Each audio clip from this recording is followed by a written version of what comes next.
अगर तुम class 10th में हो और तुम्हें आईआईटी क्रैक करनी है तो ये वीडियो तुम्हारे लिए है, क्योंकि तुम्हें अभी तक तो बहुत मजे कर लिए। 10th तक तो तुमने हर जगह टॉप कर लिया, तुम्हें लगता है कि 11 12 में भी यही करूंगा और बढ़िया आईआईटी जाऊंगा और बढ़िया पैकेज कमाऊंगा और मैं लाइफ में सक्सेसफुल हो जाऊंगा। ऐसा नहीं होता है रियलिटी में। तो आज की वीडियो में 10th क्लास से लेकर 12th क्लास की जर्नी जेईई 2027 अगर तुम दोगे एंड कैसे तुम आईआईटी क्रैक करोगे, इस वीडियो में मैं बात करूंगा। लेकिन पहली चीज, अगर तुम आईआईटी जाने के लिए सीरियस हो तभी इस वीडियो को एंड तक देखना, नहीं तो अभी चले जाओ बाहर। और अगर तुम सीरियस हो तो पहले मुझे कमेंट करके बताओ कि आईआईटी जाना क्यों चाहते हो। इज इट बिकॉज तुम्हें 1 करोड़ 2 करोड़ का पैकेज चाहिए, या फिर तुम अपने माँ बाप को खुश करना चाहते हो, उनको प्राउड फील कराना चाहते हो? What is your reason for going to IIT?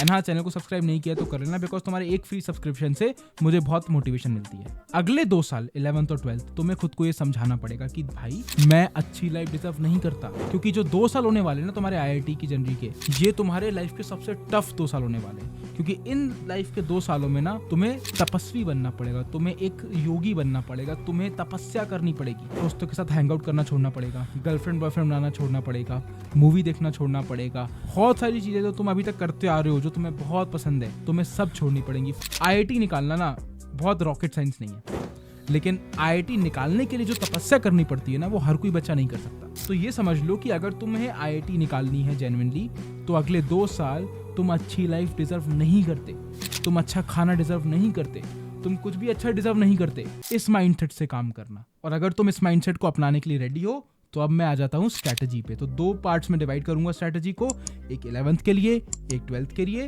लेकिन उससे पहले सबसे इंपॉर्टेंट चीज आईआईटी क्रैक करने के लिए होती है कोचिंग। कोचिंग पे बहुत सारे बच्चे बोलते हैं भैया ऑफलाइन कोचिंग लूं कि ऑनलाइन कोचिंग लूं। एंड देखो, इसमें ना एक ही जवाब होता है, तुम्हारी कितनी हैसियत है। अगर तुम एक ऑफलाइन कोचिंग अफोर्ड कर सकते हो तो मैं रिकमेंड करूंगा ऑफलाइन कोचिंग लो, और साथ में ऑनलाइन कोचिंग भी लो, क्योंकि online is like 4000-5000 rupees only. लेकिन अगर तुम ऑफलाइन अफोर्ड नहीं कर सकते हो तो ऑनलाइन ले लो, लेकिन कोचिंग जरूर लेना, बिकॉज बिना कोचिंग के तुम्हें ढंग से डीपीपीज नहीं मिलेंगी, तुम्हें ढंग से टेस्ट सीरीज नहीं मिलेगी, तुम्हें डाउट सॉल्विंग में बहुत दिक्कत आएगी। तो कोचिंग तो लेना है, सेल्फ स्टडी मत करना प्लीज। तुम कितने ही स्मार्ट हो, तुम बहुत स्मार्ट होते तो वीडियो नहीं देखते, तुम्हें जरूरत है इसलिए वीडियो देख रहे हो। तो सेल्फ स्टडी मत करना, एक कोचिंग लेना। ऑफलाइन लोगे तो ऑनलाइन भी लेना, और अगर ऑफलाइन नहीं ले सकते तो सिर्फ ऑनलाइन लेना। अब ऑफलाइन कोचिंग लेने का बेस्ट तरीका बताता हूँ। बहुत सारे बच्चों ने मुझसे पूछा था, कोई टीचर्स कोई रिजल्ट मत देखो। जितनी भी सारी कोचिंग देखते हो ना तुम, ये सारी कोचिंग ऑलमोस्ट रिजल्ट्स खरीदती हैं। Only talk to students. Teacher से भी बात मत करो, सिर्फ स्टूडेंट रिव्यू लो। जैसे मान लो तुम्हारे घर के 5 किलोमीटर दूर एक कोचिंग है, वहाँ जाओ। जब वहाँ छुट्टी हो जाती है तो रात को 8-9 बजे जाके एक दिन वहाँ के 11th के बच्चों से बात करो, 12th के बच्चों से बात करो। उनसे पूछो भैया कोचिंग कैसी है, मेरे को आईआईटी की प्रिपरेशन करना है, इसमें कौन सा बैच बेस्ट है, इसमें कौन सा बैच में जाने के लिए कितनी मेहनत करनी पड़ती है, इसमें टीचर्स कैसे हैं। तब उनसे जो फीडबैक मिले उससे डिसाइड करो तुम्हें कैसी कोचिंग लेनी चाहिए। तो अब आ जाते हैं 11th की स्ट्रैटेजी और 12th की स्ट्रैटेजी पे। तो यार देखो, सबसे पहला तुम्हें शौक ही लगेगा कि 10th तक ना तुम्हारे 5-6 सब्जेक्ट होते थे। अब तुम्हें ना सिर्फ 3 मेन सब्जेक्ट्स पे फोकस करना है, फिजिक्स, केमिस्ट्री और मैथ्स। 11th में तुम्हें यही 3 सब्जेक्ट्स आने वाले हैं और आईआईटी में भी यही आएंगे। अब फिजिक्स, केमिस्ट्री, मैथ्स में तुम एक चीज ध्यान रखना, 11th के सारे चैप्टर्स 12th के सारे चैप्टर्स के कंपैरिजन में थोड़े से धीरे पेस से चलाए जाते हैं। अगर तुम कोई भी कोचिंग ज्वाइन करोगे ना, तो 11th जो है वो जिस पेस से तुम्हारी चलेगी, 12th में वो पेस ऑलमोस्ट 50% बढ़ जाएगा। तो शुरू का 11th तुम्हारे बेस के लिए बहुत इंपॉर्टेंट है। अगर तुम आईआईटी जाना चाहते हो तो 11th क्लास के कंसेप्चुअली तुम्हारे कंसेप्ट बहुत स्ट्रांग होने चाहिए। इसीलिए कोई वन शॉट नहीं देखने, कोई शॉर्टकट नहीं लगाने, कोई शॉर्ट नोट्स कुछ नहीं देखना है। हमें करनी है जेन्युइन ग्राइंडिंग, प्रॉपर मेहनत। हर सब्जेक्ट के हर चैप्टर के 2-2 रेफरेंस बुक से क्वेश्चन लगाओ। फॉर एग्जांपल, जैसे तुमने अगर काइनेमेटिक्स चालू किया तो काइनेमेटिक्स की मॉड्यूल भी लगाओ, काइनेमेटिक्स की एचसीवी भी लगाओ, और समय मिले तो उसकी सिंगेज भी लगा लो। क्योंकि शुरू के 1 साल ना चीज़ें धीरे चलती हैं, तो एज अ स्टूडेंट तुम्हें बहुत ज़्यादा बेनिफिट मिलता है ज़्यादा चीज़ों को करने का। गलती क्या करते हैं बच्चे, कि जो बच्चे 10 से 11th में कोचिंग ज्वाइन करते हैं उनको आदत नहीं होती 8 घंटे 10 घंटे पढ़ने की, तो वो 11th को 10th से 20-30% एक्स्ट्रा स्टडी आवर्स में निकाल देते हैं, और 12th में उनके बन जाते हैं बैकलॉग्स। तुम्हें अगर अपने 12th में खुश रहना है, अगर अच्छे नंबर लाने हैं, तो 11th को बहुत सीरियसली करना है। हर एक चैप्टर को जितना प्रैक्टिस कर सको थॉरोली उतना करना है।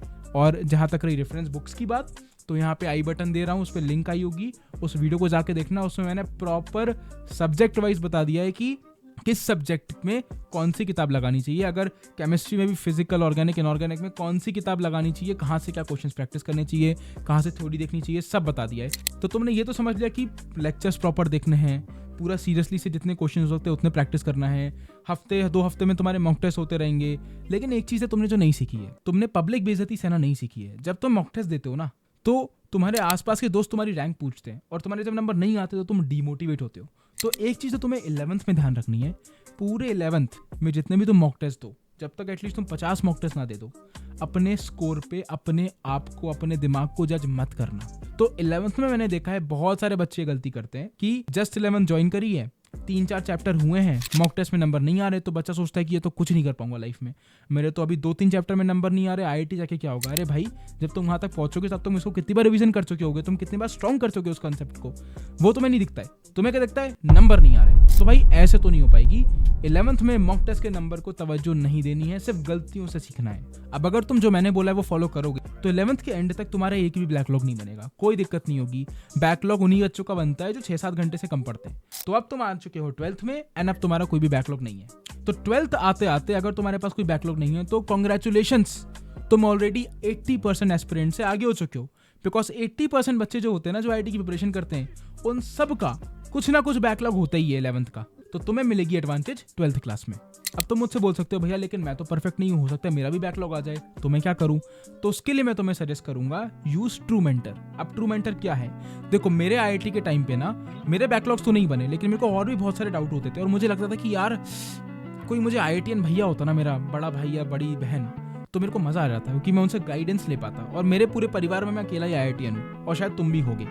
तो मैंने एक ऐसा प्लेटफॉर्म बना दिया जहाँ पे तुम एक आईआईटीएन से इंस्टेंटली कनेक्ट कर सकते हो। तो तुम क्या कर सकते हो, जब भी तुम्हें कोई भी डाउट आ रहा है कि यार तुम्हें लग रहा है कि मेरे बैकलॉग बन सकते हैं या फिर मैं यहाँ पे शायद गलत कर रहा हूँ या तुम्हें एक पर्टिकुलर स्ट्रेटेजी को वेरीफाई करवाना है कि सही है या नहीं, तो सीधे आईआईटीएन से कॉल या चैट पे बात कर सकते हो। और बेस्ट पार्ट पता है क्या है? अपना ही प्लेटफॉर्म है। तो अगर तुमने यूज नहीं करा है अभी तक ट्रू मेंटर को, तो पहली चैट तुम्हारे लिए एब्सोल्युटली फ्री है, लिंक दे दी डिस्क्रिप्शन में। लेकिन पहले पूरा स्ट्रैटेजी वीडियो देख लो, उसके बाद जाना और उसके बाद अपने डाउट्स क्लियर करवाना। 11th के कंपैरिजन में ना 12th थोड़ी फास्ट चलती है। स्पेशली क्योंकि जो केमिस्ट्री सब्जेक्ट होता है ना, उसमें इनऑर्गेनिक केमिस्ट्री एक ऐड हो जाता है और वो इनऑर्गेनिक केमिस्ट्री ना बहुत रटने वाला सब्जेक्ट है। तो 12th में ना तुम्हें ज्यादा पढ़ाई करनी पड़ेगी, लेकिन चूंकि तुम्हारे पास 1 साल कोई बैकलॉग नहीं बना है, तुमने ट्रू मेंटर का यूज किया या फिर तुमने जो मैंने स्ट्रैटेजी बताई उसका यूज किया, तुम्हारे बैकलॉग नहीं बना और तुम्हें हर चैप्टर के तुमने शॉर्ट नोट्स भी बनाए। बाय द वे बना लेना अगर नहीं सुना हो तो, कि हर चैप्टर की एक मेन नोट्स पर कॉपी बनेगी तुम्हारी और दूसरी कॉपी बनेगी तुम्हारी 2 पेज की उसकी शॉर्ट नोट्स की समरी। उससे क्या होगा ना, जब तुम्हें 11th का रिवीजन करना है तुम सीधे शॉर्ट नोट्स रेफर कर सकते हो और 11th का इजीली रिवीजन हो जाएगा तुम्हारा। तो 12th में तुम्हें मेजरली किस चीज पे फोकस करना है? स्कोरिंग पे, मॉक टेस्ट पे। 12th क्लास में तुम्हें जितने ज्यादा मॉक टेस्ट हो सके उतने ज्यादा मॉक टेस्ट देना है। मैं तो ये बोलूंगा कि अगर तुम 12th के स्टार्टिंग में मॉक टेस्ट नहीं दे पा रहे हो तो मॉक टेस्ट को एंड के 3 महीने के लिए रखो। फॉर एग्जांपल, अगर तुम्हारा जेईई मेंस का फर्स्ट अटेम्प्ट होता है जनवरी में, तो अक्टूबर, नवंबर, दिसंबर, ये 3 महीने तुम्हें फोकस करना है मॉक टेस्ट के ऊपर और बचे हुए 9 महीनों में तुम्हें फोकस करना है सारे थ्योरी, कॉन्सेप्ट, न्यूमेरिकल क्वेश्चन से प्रैक्टिस करना, पीवाईक्यूज की प्रैक्टिस करना, ये सब प्रैक्टिस करना। और देखो 12th क्लास में बोर्ड्स हैं, तो मैं तुम्हें बिल्कुल नहीं बोलूंगा कि बोर्ड्स की टेंशन लो। मैक्सिमम 15 से 25 दिन देने अपन को, उसकी स्ट्रेटजी जब टाइम आएगा तो मैं बता दूंगा। तो 12th क्लास में तुम जो 11th में करते आ रहे हो सेम चीज फॉलो करनी है, लेकिन इसमें क्या एडिशन हो जाएगा?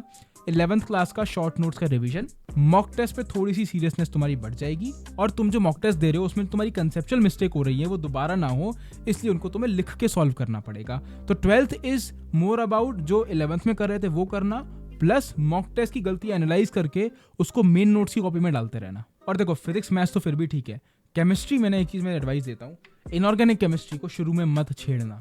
शुरू के डेज में इनऑर्गेनिक केमिस्ट्री पे फोकस मत करना। Focus on inorganic chemistry in the last 5 और 6 मंथ्स। उससे पहले इनऑर्गेनिक केमिस्ट्री पे ध्यान मत देना, क्योंकि इनऑर्गेनिक केमिस्ट्री तुम भूल जाओगे। इनऑर्गेनिक केमिस्ट्री अगर तुम हर 3-4 दिन में रिवीजन नहीं कर रहे हो तो तुम्हारे दिमाग से वो स्लिप हो जाएगी, इसलिए इस चीज का बिल्कुल ध्यान रखना। तो अब हम एक स्टेज पे आ चुके हैं जहाँ पे 11th हो चुका है, 12th हो चुका है एंड हमारे पास बचे हैं लास्ट के 3 महीने।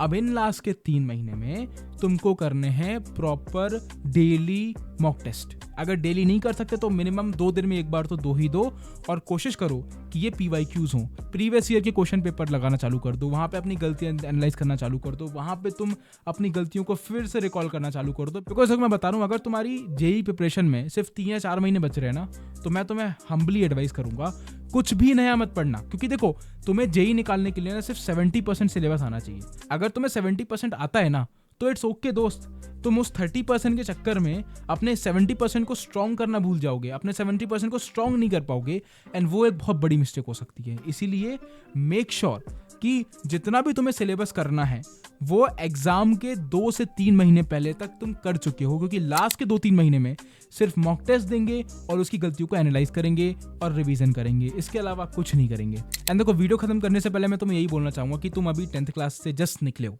तुम 11th में भी आने वाले हो, तुम्हारे पास 2 साल है दोस्त। तो ऐसा नहीं है कि तुम्हें रोज घुट घुट के जीना है, तुम्हें जर्नी को एंजॉय करनी है। मैं भले ही थोड़ा ब्रूटल हो गया हूँ, लेकिन तुम जेन्युइनली अगर एक पढ़ाकू बच्चे हो तो तुम इस चीज़ को एंजॉय करोगे। जब तुम क्वेश्चन सॉल्व करते हो और तुम्हारा क्वेश्चन सही आता है, तुम टिक लगाते हो, नंबर मिलते हैं ना, उसका डोपामीन बहुत अलग होता है दोस्त। अपनी जर्नी पे फोकस करो। मैं गीता का बहुत अच्छा श्लोक बताता हूँ। मेरे पापा मुझे एक बहुत अच्छी चीज़ बोलते थे, वो बोलते थे कि कर्म कर फल की चिंता मत कर ए इंसान, कर्म कर फल की चिंता मत कर ए इंसान, जैसा कर्म करेगा वैसा फल देगा भगवान।